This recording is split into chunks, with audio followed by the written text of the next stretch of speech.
السلام عليكم. اهلا بيكم. النهارده هنعرف اكبر غلطه بيقع فيها المبتدئين، هي انه يبدا يكتب ويظبط الخط قبل ما يظبط الصفحه نفسها. النتيجه لما يجي يطبع يكتشف ان الكلام مقصوص او الهوامش مش مظبوطه.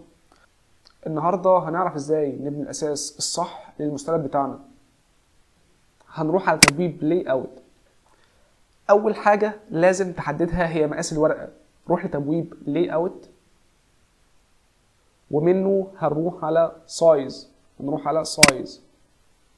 وهنا هنختار اكتر واحدة بتستعمل في الطباعات العادية هي ال A4. ممكن مثلا نستعمل legal لو احنا هنا بنتعامل مع خطاب رسمي او محامي، ممكن نستعمل legal. انما الافتراضي هي ال A4 ودي اكتر ورق بنستعمله.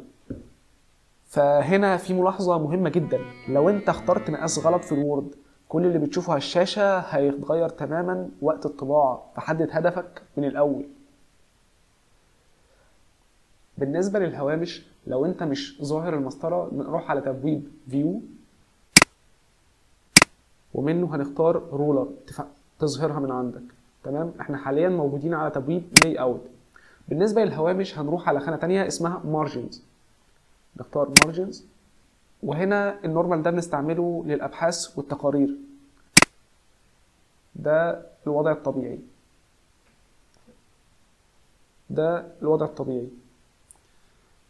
كمان النارو ده بنستعمله لو عندك كلام كتير وعايز توفر ورق، تستعمل نارو.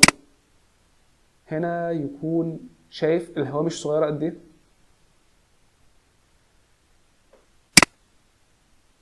كاستم مارجنز دي بقى هي الاحتراف، لان مثلا لو انا محتاج ازود مساحة على اليمين ازود براحتي، او لو ازود براحتي مثلا عشان الغلاف، او لو محتاج ازود على الشمال مثلا ازود براحتي. وهنا بيظهر لي ايه اللي هيحصل لما اعمل تغيير وبعدها اعمل اوكي. ودي مثلا الصورة اللي طالعة في النهاية. احنا هنا هنرجع الحواف للوضع الطبيعي علشان نكون شغالين براحتنا. دلوقتي مش كل الشغل اللي بيكون محتاج ورقة بالطول بورتريت.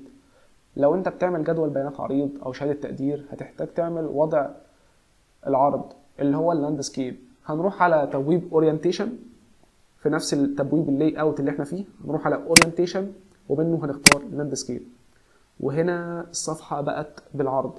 علشان نظهر الصفحة بشكل اكبر نروح نصغر شوية. دي الصفحة بتاعتنا وهي بالعرض، دي الصفحة الاولى ودي الصفحة التانية. كده ظهر لنا الصفحة بالعرض.